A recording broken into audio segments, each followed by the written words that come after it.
back, baby. Offense, you know what to do. It's football time in Tennessee.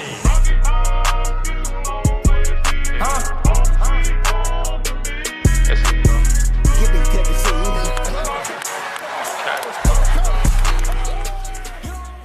What's up, everybody? Welcome to the 1796 Sports Podcast. I'm your host, Normal Ball Fan, joined alongside with my boy Ryan and my boy Eli. It is week one of the college football season finally has arrived. I mean, we are T-minus, 3 days to this point? We got Chattanooga coming to Neyland to play Tennessee. I mean, everyone knows what this game should look like, but we're going to talk about it. Ryan, what's first thoughts? First thoughts are better be an ass whooping. I'm really the first thought other than that is I'm just so happy that I'll be back in Neyland on Saturday, Lord willing, and I'll be watching them run through the tee. I'll be tearing up as they do it. I'll be wearing my class ring, ready to hit anybody who says anything to me. And I'm just fired up and ready to go. That's all there is to it. Eli, what about you? I'm super pumped to get this season started, even though it is Chattanooga and, it's a gimme win. I'm not going to lie. We're going to be honest here. Start off the podcast here with honesty. It is a gimme win, but there's a lot to look forward to in this matchup. You're going to see we'll talk about it. And I'm looking forward to this game on so many levels, just like seeing the team for the first time in action, just getting the season started. Cause there's nothing like football season, boys. I can smell it. I can taste it. All right. So we'll lead into it. What do we expect from this game? What are we thinking? How long does Nico play? How long does the star offensive line play? Same thing with the defensive side. What do you expect? Who do we get to see play? Is there going to be position battles? What do we think are the main position battles that we're going to see? This is going to be the week to see it because NC State is next week, so that's going to be our first big game of the year. So I would expect to see a little bit position battles maybe this weekend. So what do you think? So the two really real battles that are still going on in my eyes are in one of the safety spots, because you got Turrentine at one. He's locked that down. I think that's been known for a while. But in the first depth chart that was released yesterday on Monday, you had Will Brooks at the other, who was a fifth-year player, former walk-on, and they're giving him a shot. And but behind him, there's Jacoby Thomas, there's Christian Charles, there's John Slaughter. I'll be watching that closely. I mean, there's not too much that you can glean from a game against an FCS opponent, but I'll be watching that safety spot. And then the other one is the one that everybody wants to talk about is Christian Harrison and Boo Carter at the nickel position. So, Eli, do you have any thoughts on those two position battles leaking? I took a look at the depth chart when it was released yesterday, and I was a little surprised that they didn't have Jacoby Thomas in that other safety spot. I guess I'm just optimistic about it. I'm hoping I expect to see some urgency from those positions all season, which is what we need, just because they're going to be fighting not only for their team and the win, but reps. And that's a huge thing. I think we all expected to see Christian Harrison there, but Boo Carter is a stud freshman. My cousin was his position coach at Bradley last year, and Nice. he's been coaching football for about 6 years now. He went to play college football and everything. He said that the Boo Carter is the best the best high school athlete he's ever seen. And I was like, dude, you're being biased. He was being dead serious in saying that, and he's generally generally a humble guy.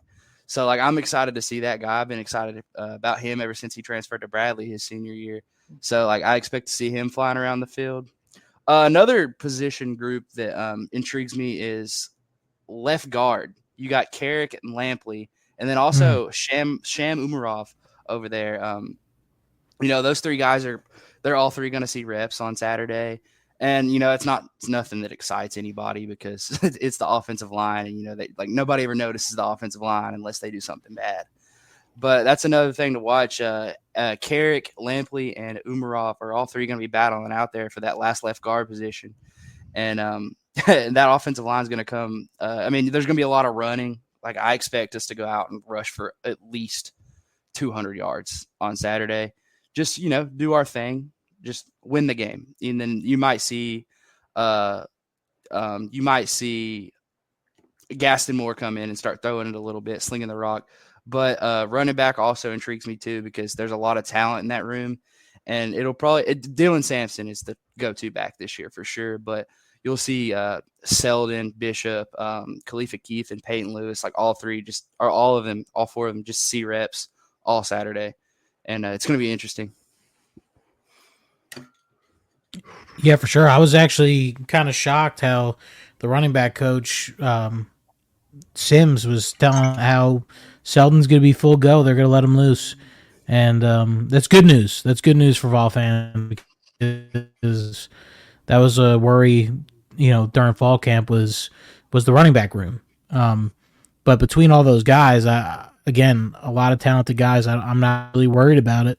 When it comes to the position battles, I'm on Team Boo Carter. I know everyone's like, Harrison would probably be the better pick. I just think I'm thinking the young guys, man. I want the young guys to get out there and get experience, because as the years go on, I mean, we want those young guys to have that experience to where we only have Nico for so long, and I know we have young talent coming in, but I feel like Josh Heupel needs to win sooner rather than later. Yeah, for sure, Jim. Come hell or high water, I wrote those exact words yesterday when I was breaking down the depth chart on the website. Tim Banks is going to play experienced players at the safety spots, which I don't know if a lot of people know this, but Tim Banks actually makes the decisions at safety, not Willie Martinez. But it's just you hope that Will Brooks is ready to play, because if he starts this week, I would bet a lot of money that he'd start against NC State as well. So you just got to hope he's ready. I wanted to ask both of you now, does Tennessee cover 38.5 points on Saturday? Go ahead, Eli.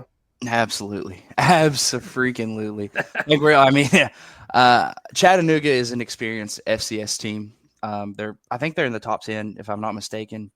They're a good team in their division, but I just don't think they can handle. I really do think we are a top 10 team in the country. Even though we're a little, 15 I think is a reasonable ranking for us, but I really do think we're a top 10 team in the country.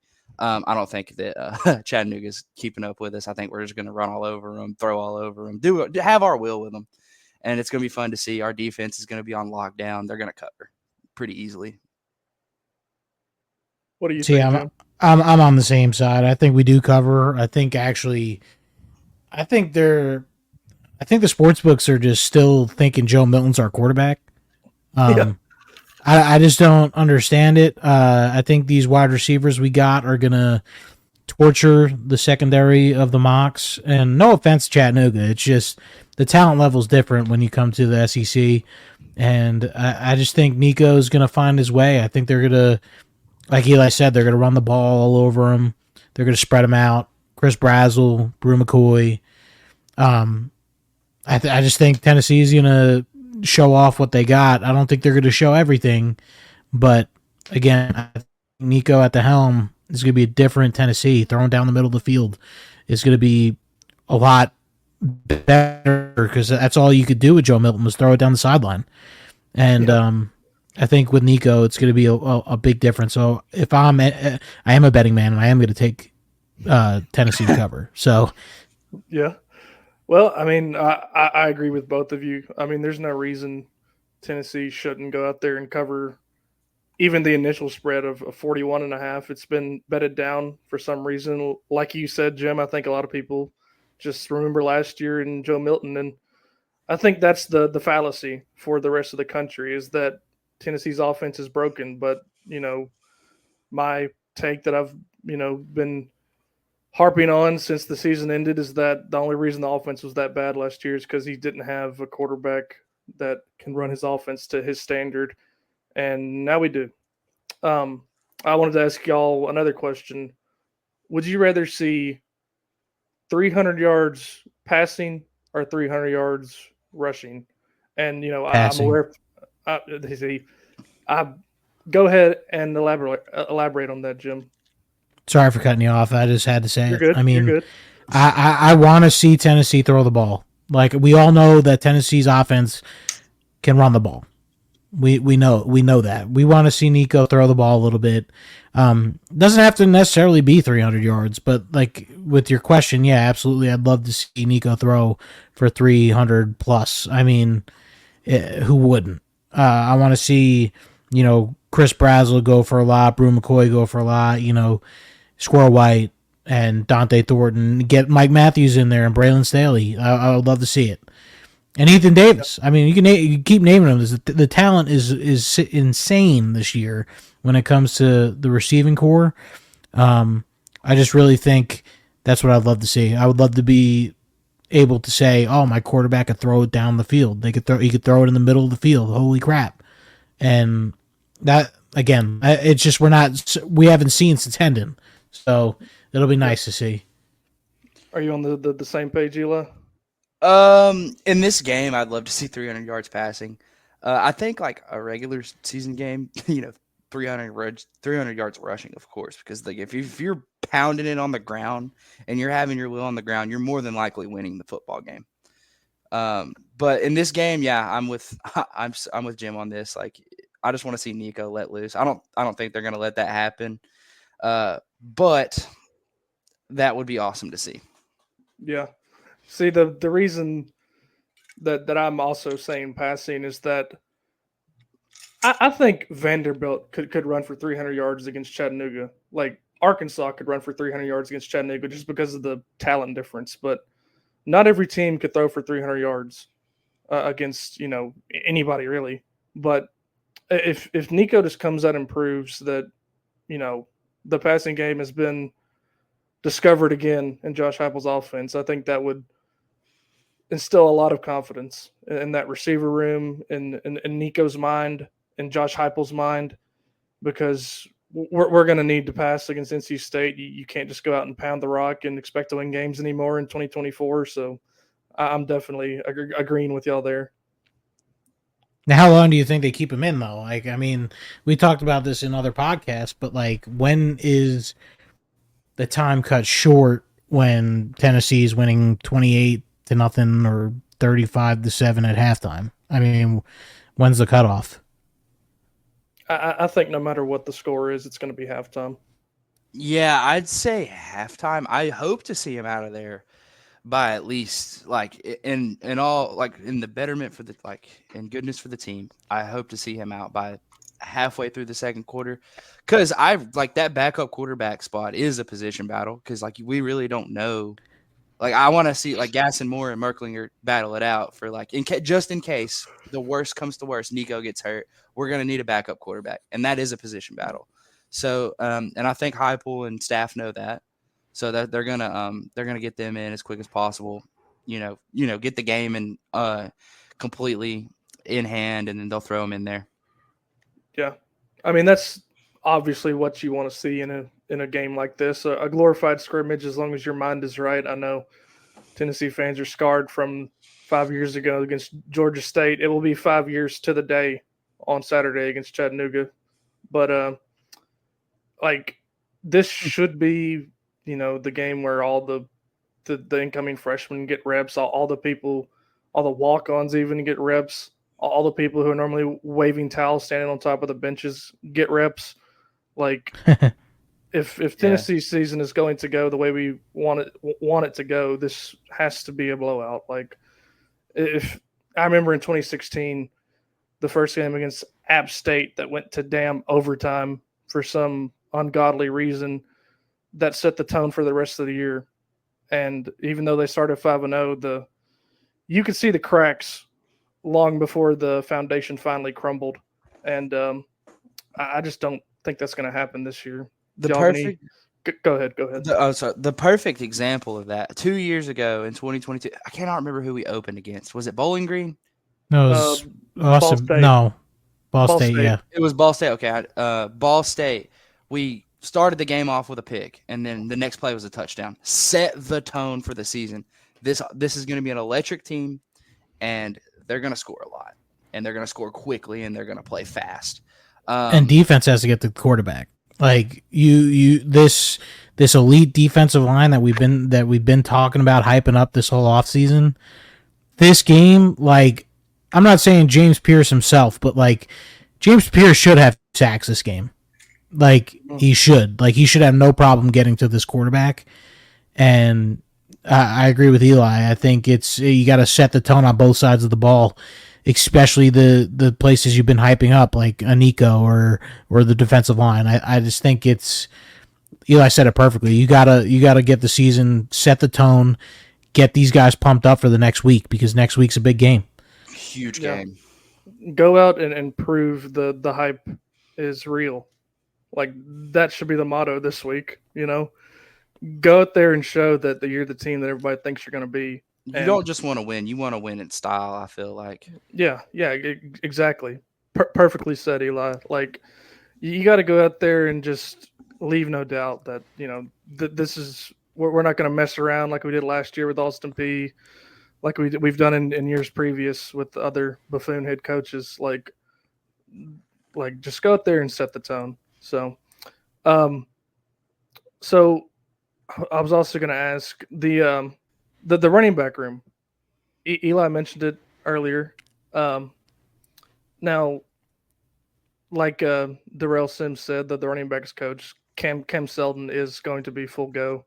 He's going to be out there, hopefully getting lathered up to be the spell running back for Dylan Sampson throughout the season. But of the three that are behind the first two, and Sampson and Selden, who do y'all expect to get the most touches on Saturday? I mean, I think it's situation based. Yeah, there's three of them. I think the wealth will be spread evenly. I hope Peyton Lewis. I love Peyton Lewis. I think he's going to win a Doak Walker Award for the University of Tennessee. Dude, he's. I say last week? I said that, Ryan. I said he's going to be a legend. He's special. He's special. He's 6'1", 210, and I saw a TikTok. I don't know if it's true or not. He is the fastest dude on the team. 97 speed. That is insane. And we have people like Squirrel White, Boo Carter, dude, just guys all over we have people that can fly. Josh Heupel loves people that can fly. Yep. I think he's going to be special for the University of Tennessee.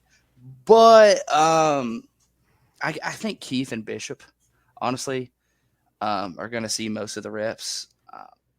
Bishop, I think, is going to be your third guy. I heard a lot of buzz about him in fall huge. camp. He's going to be a big goal line guy for us. I feel like maybe.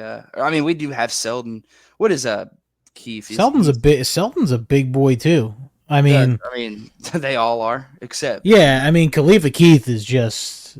What is he? 240, something like that. Yeah, Khalifa Keith is just a hoss, man. That kid is something else.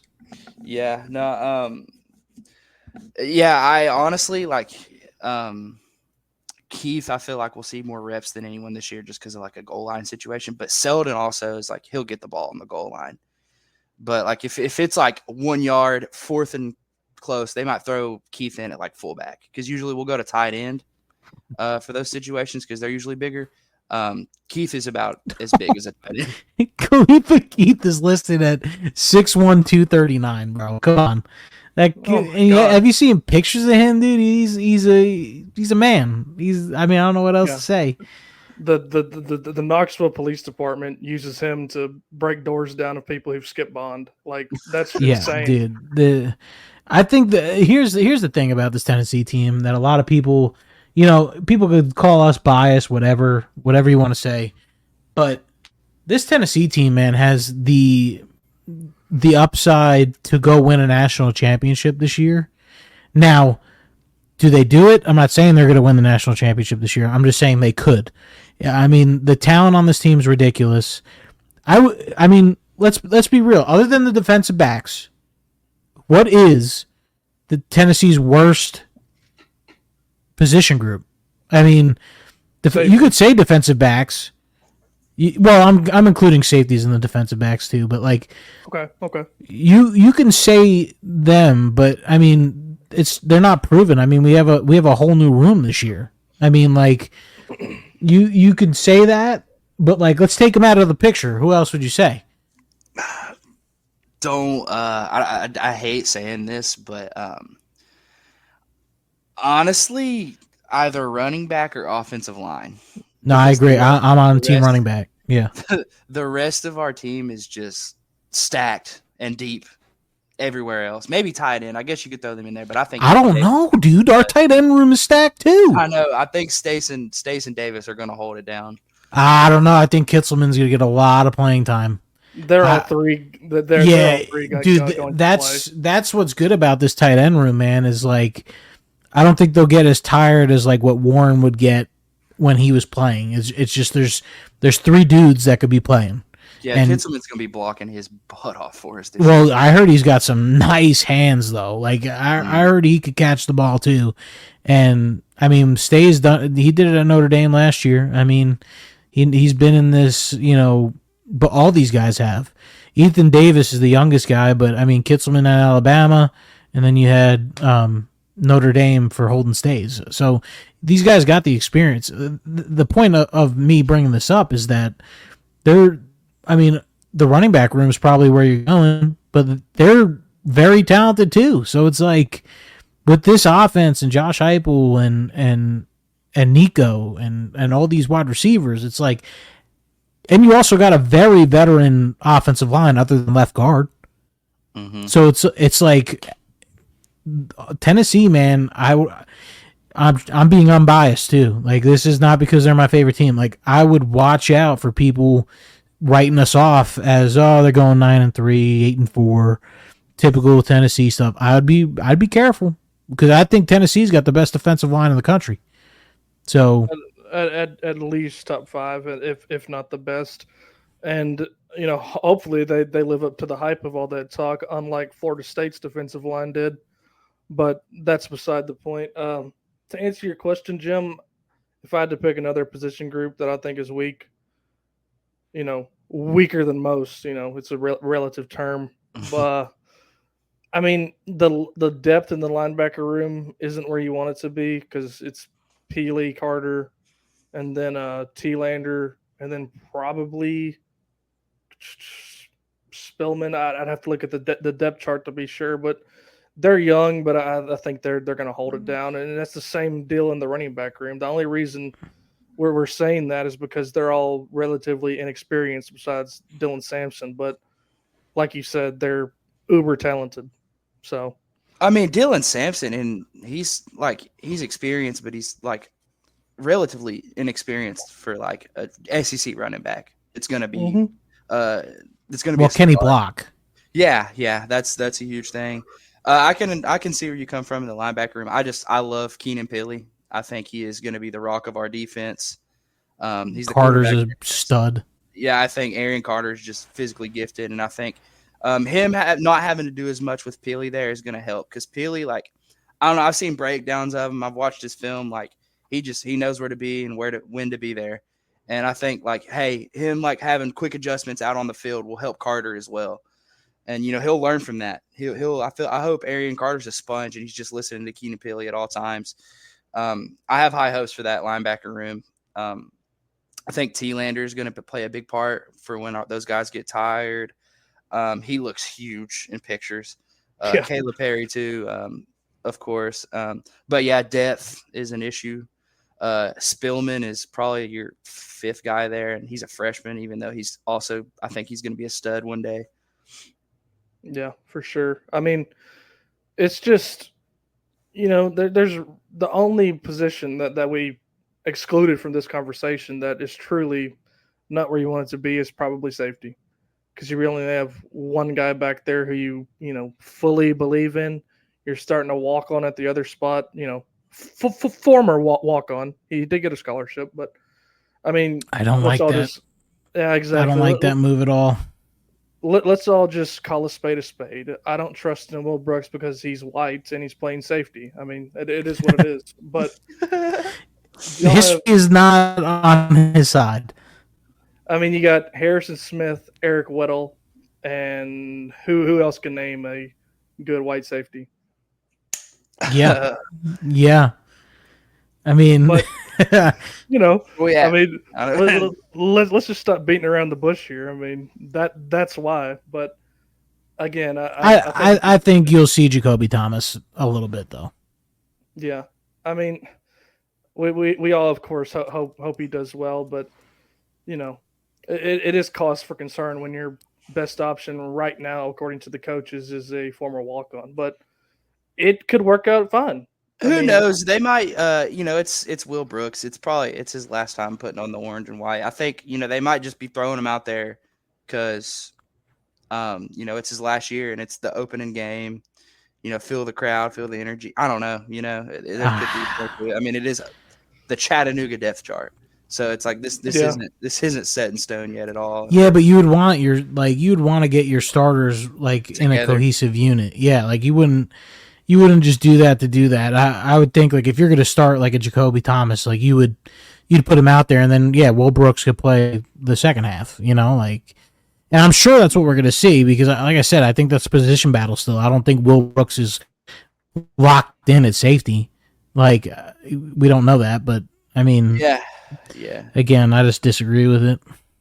No, Yeah, I mean, I don't know what the coaches see, so yeah. I mean, again, this is Tim Banks we're talking about. He's going to go with the experience, no matter the pigment of his skin. So we'll see how it goes. Anything else y'all want to touch on in the Chattanooga game before we get to the other big matchups in Week 1? yeah, real quickly. I mean, the defensive line's a huge talk. They are. I want to kind of see what kind of rotation they have there in the first couple drives. Like who's going to be paired up with who? Because it's our deepest room, and I think everyone in the country knows that. Yeah. I just kind of want to see if Joshua Jacobs and like where they pair him with like. I mean, you're probably gonna see Amari Thomas, James Pierce, Elijah Simmons. I mean, there's a lot of people on that line you could pair together, and I just kind of want to see how it looks, how it flows, how the linebackers pair with it. There's a lot to that, and it's just something I would be looking forward to. Yeah. Be watching this game very intently. The biggest thing I'm looking forward to, which I know is going to be, the most, on the nose, obvious answer of all time, is just seeing Nico put on that jersey and play quarterback for the first time as the undisputed starter. Like I'm just so ready to see him sling that pill. Yeah, no, nothing like it, man. Take me back to when I was waiting for Harrison Bailey or JG, and they were nothing. God. And they were nothing. But I actually have some hype here with this one, so looking forward to it. Let's go ahead and ask Jim. Jim, what are you most looking forward to? I mean, the obvious answer is the Nico era. I mean, other than that, I'm looking for a breakout year from like a Joshua Josephs or I'm looking for Keenan Peely. Like Eli was saying, I think Keenan Peely was gonna be something special last year. I mean, having getting hurt in the first game, it's just I think I'm just looking forward to a team that should be a top 5 team within the coming weeks. This team has too much talent. The coaching's there, the crowd's there. I just think that's it. I think Tennessee this year just seems special. I think 2022 is going to be left in the dust after this year. Speaking of Peely, have y'all seen pictures of him? Just like, Big as hell. dude, I don't know. I mean, you talk about James Pierce looking scary and Arian Carter, just like a bunch of guys. I think Keenan Peely is scary in his own right. The way he does his eye black, I don't know. He's just like a Samoan dude. It's just like those dudes are just scary, and he means business when he's on the field. I'm excited to watch him play this year. So excited. There's a reason the the rest of the defensive players call him Unk. He's a grown man out there, about to put the fear of God into these young kids' souls on the other side of the ball. So, but if that's all y'all got for UT chat, we'll hop into these first week matchups. Sorry, it's not the NFL. So let's start out, fellas, if you don't mind, with Georgia versus Clemson in Mercedes-Benz Stadium.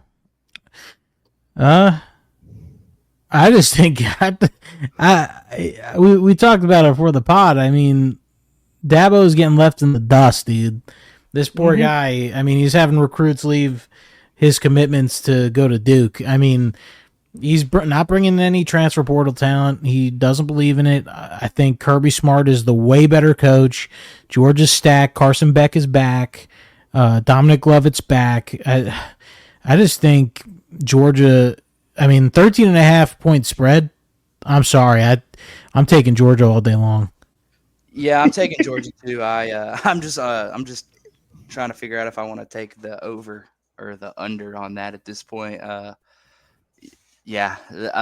think Carson Beck is the best quarterback in the country, and I hate saying that. He is. I hate saying that, but it's true, and I think Georgia. Hey, he's going to be a New York Giant after next year, so I mean, I'll say it. I mean, he's about to be my quarterback. Yeah, I mean, I'm on the same page. I mean, there's no, thought process going on down in Clemson, South Carolina, with the way Dabo is doing things. I mean, they all wanted us to believe 2 years ago in that Orange Bowl game that Cade Klubnik was the second coming of Christ, which he was not. I don't know how many times they cut to his parents during that damn game, but he lost to Duke by 3 touchdowns. Thank goodness I was at that game, and I didn't have to see his parents' faces all the time. I've seen clips, and I think that's enough. Yeah, it was enough for my lifetime for sure. But yeah, I'm on the same page. I think Georgia rolls in that game, and Dabo further proves that the way he still wants to do things will get him left in the dust. Now, do you think he gets put on the hot seat this season? I guess it depends on how it goes. I mean, the only way they don't. The only way that they, have a successful season where they're competing for the ACC title is if Cade Klubnik is a Heisman candidate, and I just don't see that. Game day propaganda aside, the ACC still sucks. They were sitting there trying to convince me that the ACC is up there with the Big Ten and the SEC. I was like, dude, what are we talking about here? Yeah, get out of here. Like, be honest with us. Like whoever says that. Yeah, whoever says that needs to go get a mental check. Yeah, they need to be checked into a sanatorium if Reagan didn't discontinue them in the 80s. But let's move 4 hours northwest to Nashville, Tennessee. How did the Vanderbilt Commodores handle the Virginia Tech Hokies coming into First Bank Stadium? Loss. Yeah. Not even a question. What's the spread on that game? Hokies -13. Yeah, I'm taking that. Alabama, you next. I love that. Yeah. Oh my God, Alabama, you're next, and they come back. What is it, 52 to whatever? It was like nothing. Oh, they didn't score a point. Prayers up to that dude. I hope you're having a good life. But that was the worst thing you could have said. Okay, so we're all in agreement there. Vanderbilt probably loses. Next big game, going down to the Swamp. Miami at Florida. Miami -2.5. Again, I hate to say it, but I still think Florida squeaks it. I think just because they're the home team, I think they, like I said, the 2.5 is realistic. Like, I could see Miami beating them by a field goal or something, but if I was betting money line, I'd pick Florida. I'm taking Florida. There is really a chance that Florida is undefeated coming into Neyland this year.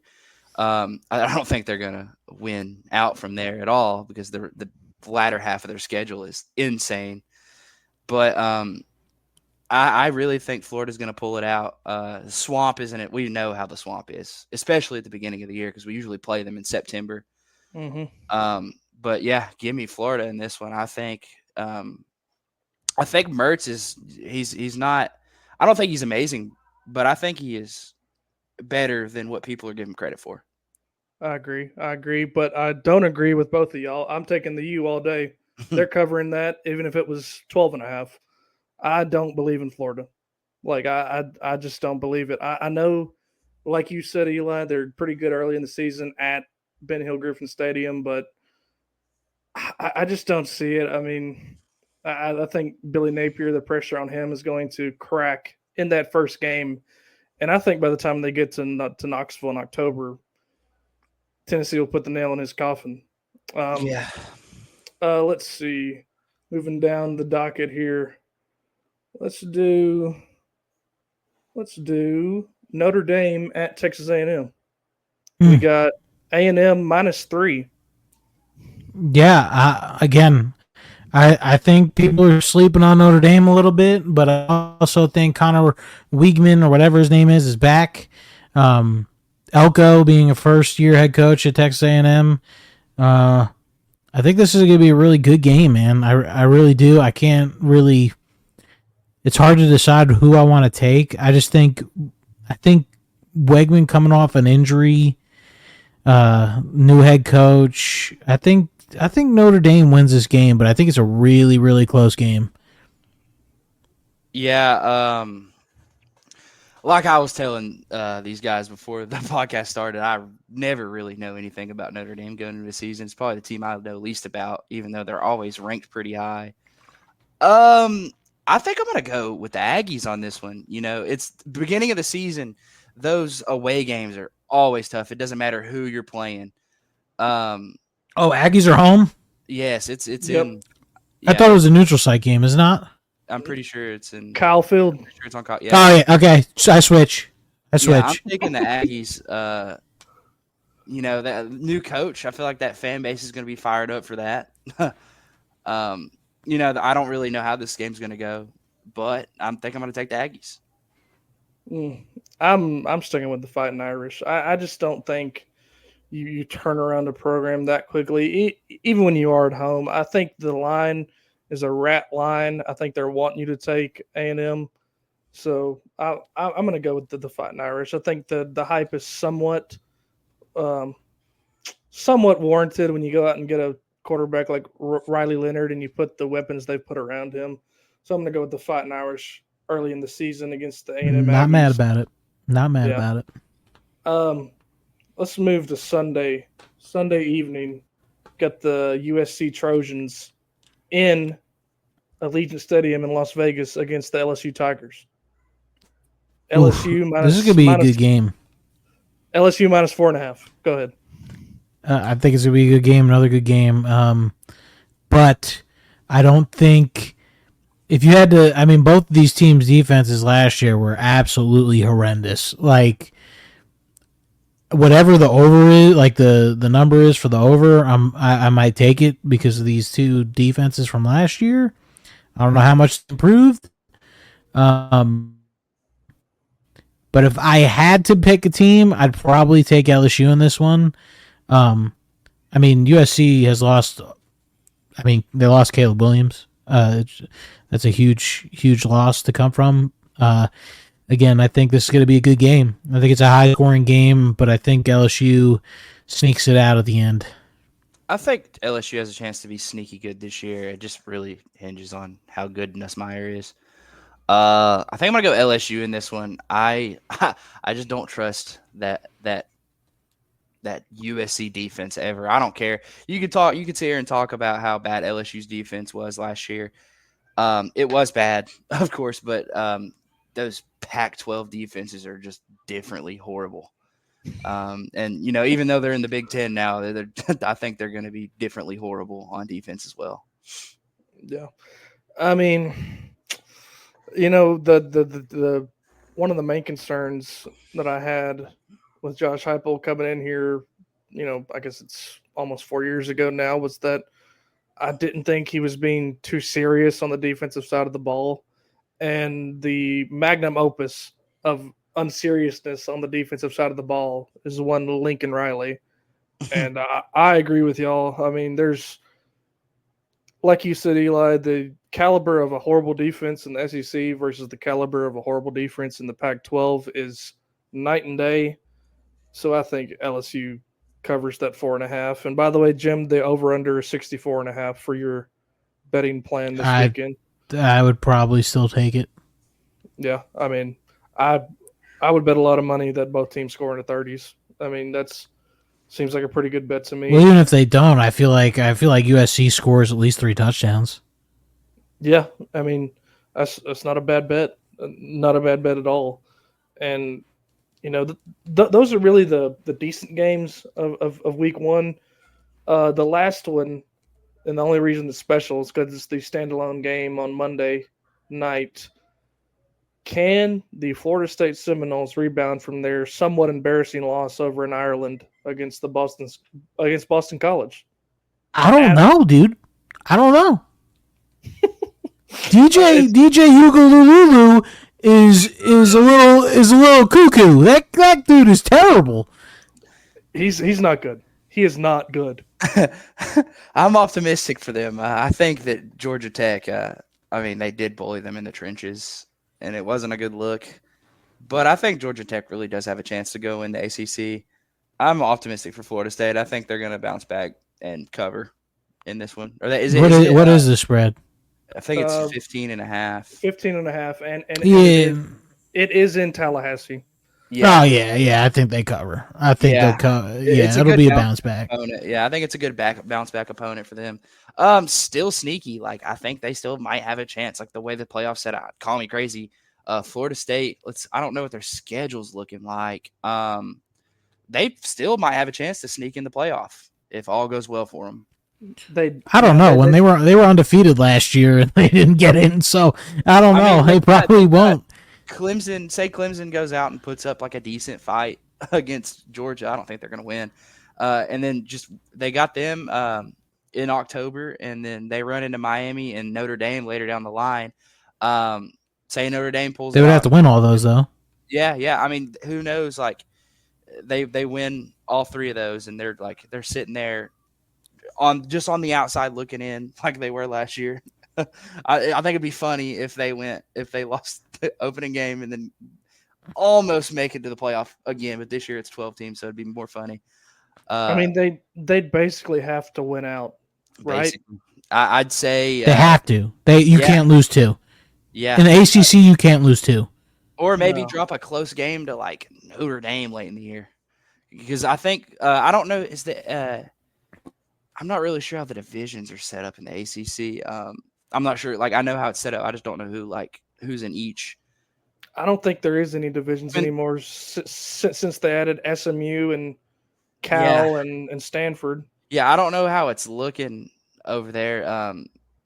The ACC is kind of wide open. I still think it's pretty bad by a Power 5 standards. But it's pretty wide open this year. You got NC State, Miami, FSU still has a chance to make it to the championship game. Georgia Tech now put their name right up there. Yeah, I mean, it's kind of wide open. I feel like they could maybe sneak in the championship game and maybe get a bid for the playoff. Yeah, and I did overlook a game or two on this first week just because it's a Thursday night game. The best game on Thursday night, hands down. Well, there's actually 2 that I do want to talk about. The North Carolina at Minnesota. You got UNC -2. I mean, Minnesota's actually a pretty good defensive team. Where's the game at? It is in Minnesota. Ooh, I mean, I think North Carolina will sneak this game, but again, this is a sneaky game. This is a game that someone smart betting would probably stay away from. That line's really close. I think what is it? Max Johnson from Texas A&M is their quarterback now, right? I think North Carolina will sneak a win there. It's gonna be a tough one. I wouldn't be surprised if Minnesota won, but I think North Carolina sneaks it. North Carolina's tricky every year. they're either like studly in certain in certain areas and just horrible everywhere else. But honestly, give me Minnesota in this one. They're at home. Give me the Golden Gophers. Row like the boat. Golden I Gophers. hey, I like it. I think I like them in this one. Row the boat, baby. PJ Fleck. Yeah, I mean, Joe Milton's going to be still in their guy's position, and then they're going to lose to Minnesota. So and that's if you're losing a position battle to Joe Milton, and you're not a freshman, it's okay. Let's all be honest. He's not losing it to Joe Milton. There's too much money invested. I mean, he better not. I mean, if he does, the Patriots will look like complete and utter, dunderheads. But I hope it happens for geniuses. Yeah, I mean, I hope it happens for Bazooka Joe. The other game on Thursday night that I want to talk about, which I really hope goes the way I want it to, North Dakota State at Colorado. And God. Colorado -10. God, they're only -10. That's crazy. Wow, you would think Colorado would be like 30-point favorites. Right? I mean, all this hype that Dion's wanting, it's like you would expect Colorado to be like 3 touchdown favorites. I'm beyond, and this is in Boulder. Yep. North Dakota State is sneaky. All right, like I honestly might take the points here. Go ahead, Eli. I think I'm going to take Colorado to cover in this one. I think they're going to be better than they were last year. I don't know. I think the way their schedule shapes up, it's a little easier than last year. I don't want to say that, though. I think they could start the season off 3-0. But again. Again. It kind of gets a little tougher down the stretch there. But I'm a little more optimistic with Colorado this year. I really do think Dion is a good coach, and I hate the love he gets because it's really undeserved. Well, I guess it's deserved because of the career he had in the NFL. But as a coach, it's like, yeah, he did his thing at Jackson State, but it's like, man, the way that ESPN just loves on him, I don't get it. But I think I'm going to take Colorado to cover in this one. I do think that Colorado, is a very good football team by roster standards. It's just a matter if it meshes well and everything comes together. Yeah, I mean, like I said, what I want to happen is North Dakota State to come in there and just absolutely like bend them over a barrel and just destroy them. But that's probably not going to happen. It's just I want to talk about that game just because of the circus surrounding that program right now, where Dion's banning media members from asking questions and not understanding that the local CBS station has little or nothing to do with the national CBS writers. Dude, he's just going to try to gaslight us into thinking everybody was doubting them in the preseason if they start off the season 2-0, like he tried to do last year. It's like Dion, his methods are so weird. I guess I like Dion and I was a Falcons fan, and he's a legend in Falcons history. So it's like I don't know how to stand on the guy, but sometimes it's like he just tries to gaslight the people into thinking like, "Oh, y'all were doubting us, this, and that," and then banning media members so they don't get any good press or bad press. It's like, man, y'all didn't know nothing about us, y'all ain't even looking, or it's the way he is. And I hope he crashes and burns and they don't win a game this year.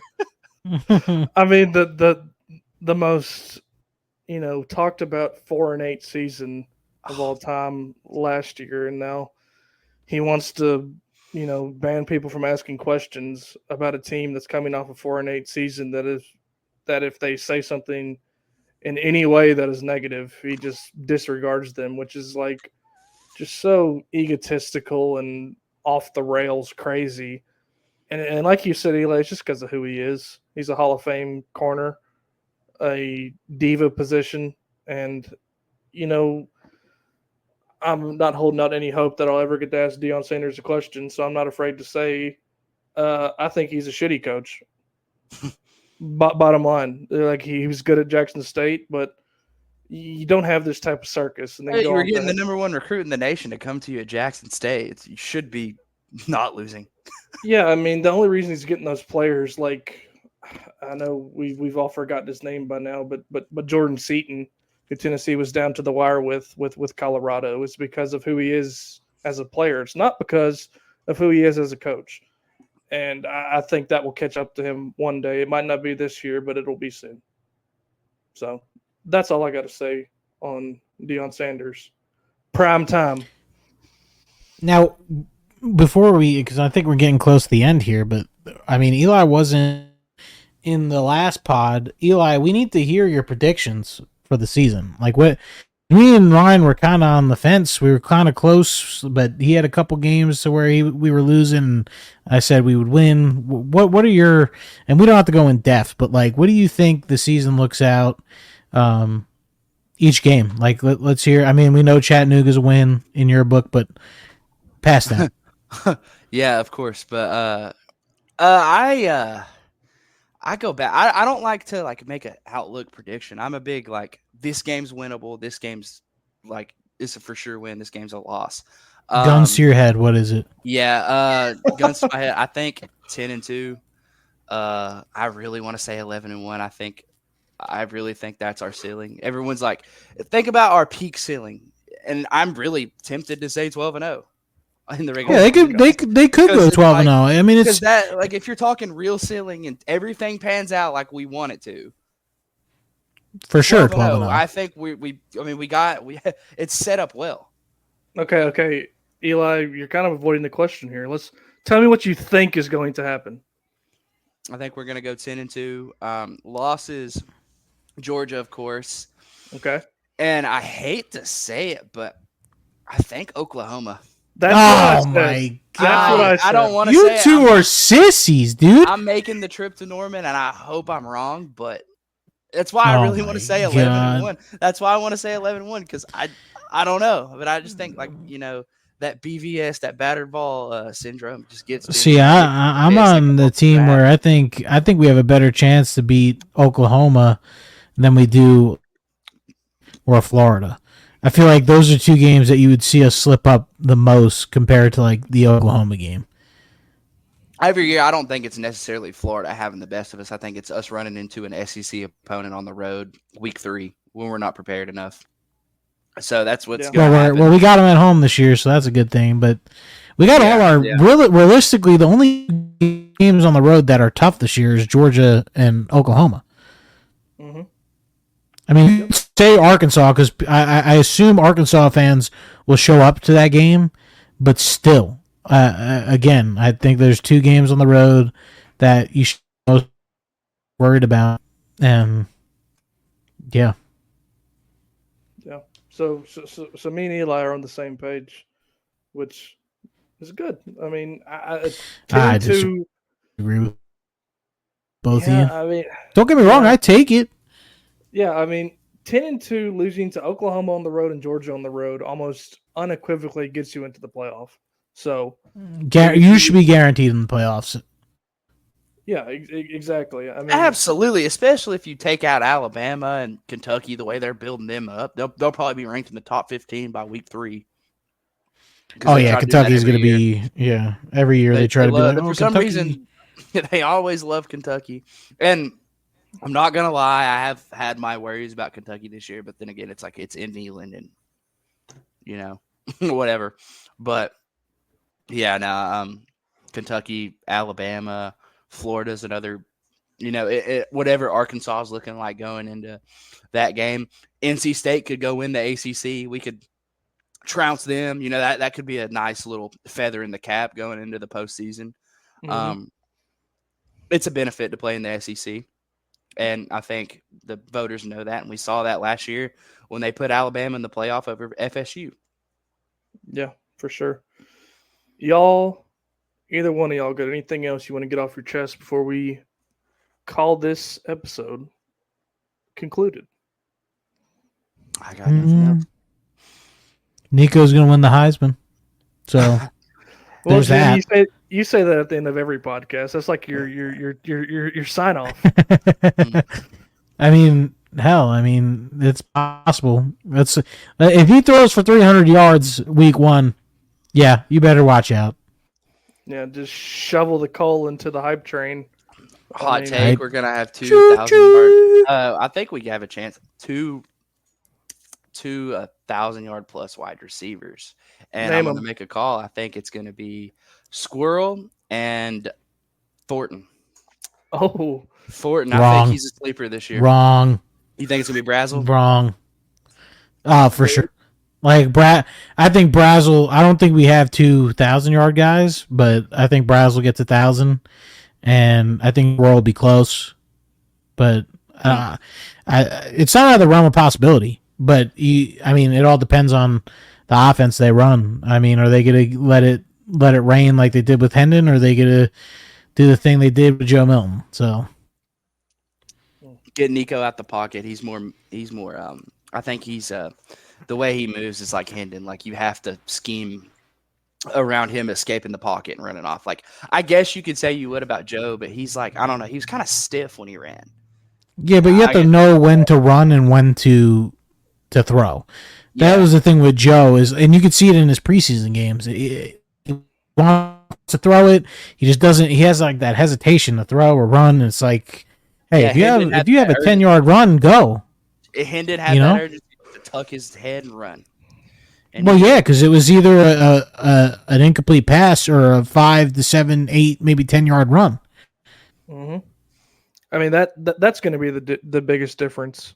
I mean, I think Nico just has a level of football IQ that Joe did not have, and I will even go as far to say that a level of football IQ that Hendon doesn't have. I mean, the things Nico has done in the short time that we have seen him, like just stretching the ball out as he's running out of bounds to gain even an extra yard, like 1 or 2 feet, the throwing the ball away when nothing is going on, taking a sack when that's the only option. Like the football IQ is off the charts. And Jim, trust me when I say we are not going to do what we did with Joe Milton last year. So don't even worry about that. Well, fine. My last piece for this pod will be tempo. Like they need to get back to the tempo. Like they were like, that was the big difference last year. And a lot of people could tell it was the tempo. And I hope that is brought back with Nico and this team, because that's what made them the powerful offense we had in 22. Was they were so quick to the line to get going to where defenses had no chance to set up. How many fake injuries did they do to get back on the line? I mean, that's what you need back in this fall offense. Shout out Lane Kiffin. Yeah. Well, I think that's a good way to end it, guys. Last thing I'll say before I say go Vols at the very end is the win we got in 2019 against Chattanooga, which has been vacated now. Shout out Jeremy Pruitt. Will be replaced on Saturday with a 40-plus point win.